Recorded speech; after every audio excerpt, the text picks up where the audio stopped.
நம்மோடு தேவேந்திரன் என்ற பொறியாளர் இருக்கிறார். மலேசியாவை சேர்ந்த தமிழர் இந்த அணியில் ஈடுபட்டிருக்கிறார். இதுதான் ரெயின் டயர். இது கிரிப் ஒன்றும் கூட இருக்கும் மழை நேரத்தில். ஸோ தண்ணி வெட்டுறதுக்கு அதுக்கு பயப்பாங்க. இந்த மழை நேரத்தில் எவ்வளவு கிலோமீட்டர் வேகத்தில் பயணிக்கலாம் சார் இந்த டயர்? அது டிபெண்ட்ஸ் ஆன் த டிரைவர். வாகனம் எல்லாம் ஒரே ஸ்பீட் தான், ஒரே மேனுஃபேக்சரிங் ஸ்பீட். டிரைவர் என்ன மாதிரி கண்ட்ரோல் பண்றாங்கன்னா அவங்களோட டிபெண்ட்ஸ். வருது, ரெண்டாவது வருது, அக்ரெசிவ் டிரைவரா இல்ல ஸ்லோ டிரைவரான்னு பார்த்து தான் அது அவங்க தீர்மானிக்கணும். இந்த டயர்லாம் பாத்தீங்கன்னா அது இங்க இருக்க மழை பெஞ்சா சென்னையில இருக்க தயார் பண்ணி இருக்கக்கூடிய இந்த தார் சாலை வடிவமைப்புல எவ்வளவு கிலோமீட்டர் வேகத்துல சார் மேக்சிமம் அந்த டயர் தாங்கும்? இது 180 200 கிலோமீட்டர் per hour. ஆனா நாட் லாங் டிஸ்டன்ஸ்ல 10 லேப் 15 லேப் அந்த மாதிரி தான். இந்த டயர்கள்லாம் எங்கேருந்து சார் வருது? அது இல்லாம இங்க இருக்கக்கூடிய அந்த கார் ஃபுல்லி மேனுஃபேக்சரிங் அந்த இன்ஜின் செட்டப் பண்றாங்களா இட்டாலி, அங்கேருந்து தான் வருதுங்க இந்த டயரும். கார் டிசைனிங் இந்த இன்ஜின் எல்லாம் எங்க சார் வருது? நமக்கு எல்லா மைகல் இட்டாலியில இருந்து தான் வருது.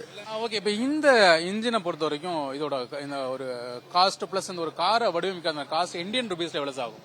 Ini harga satu kereta untuk setup benda ni berapa harga ni? Lebih kurang. Misal kata kalau RM berapa? Dia nak sewa. Bukan, dia nak sewa. உங்களுக்கு இது வாங்கி இப்ப பயன்படுத்துறதுக்கு கேட்டீங்களா எவ்வளவு செட்டப் பண்றதுக்கு கேக்குறீங்க? Overall pembuatan tu berapa? Agak-agak. Lebih kurang. Kita convert dengan Malaysia lah lebih kurang. 1.5 juta RM. Malaysia ringgit படி எங்களுக்கு தெரிஞ்சது 1.5 மில்லியன். அந்த காடியோட ஒரு வேல்யூ அந்த மாதிரி கணக்குக்கு. சார் இப்ப நார்மலா வெயில் அடிக்கிறப்ப இந்த டயர் யூஸ் பண்ணலாம் இல்லையா?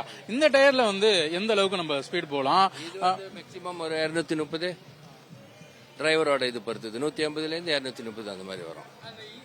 இன்ஜினோட சிசி எவ்வளவு சார்? கெபாசிட்டி எவ்வளவு? 300. எவ்வளவு போக முடியும்? 1300 வித் டர்போ சார்ஜ் பாய்க்கிற இன்ஜின் இது. இந்த அதாவது ஒருவேளை ஒரு கார் டேமேஜ் ஆச்சுன்னா அதுக்கு மாற்று காரை உடனே ஏற்பாடு பண்ண முடியும். அது இல்ல, இந்த காரே மாற்று கார் இருக்கா? அது எத்தனை சார் இருக்கு? மாற்று காரு ஒரு 3 வண்டி வச்சிருக்கோம்.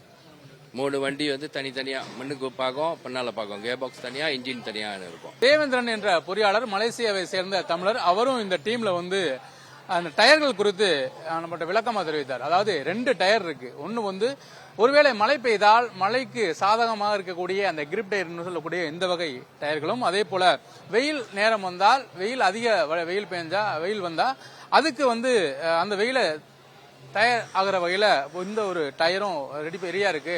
அது மட்டும் இல்லாம 3 கார்களும் எப்போதுமே நாங்க ஸ்பேராவும் வச்சிருப்போம் அப்படின்னு நம்மகிட்ட விளக்கமா தெரிவித்தார். செய்திகளை உடனுக்குடனும் துல்லியமாகவும் தெரிந்து கொள்ள சப்ஸ்கிரைப் பண்ணுங்க.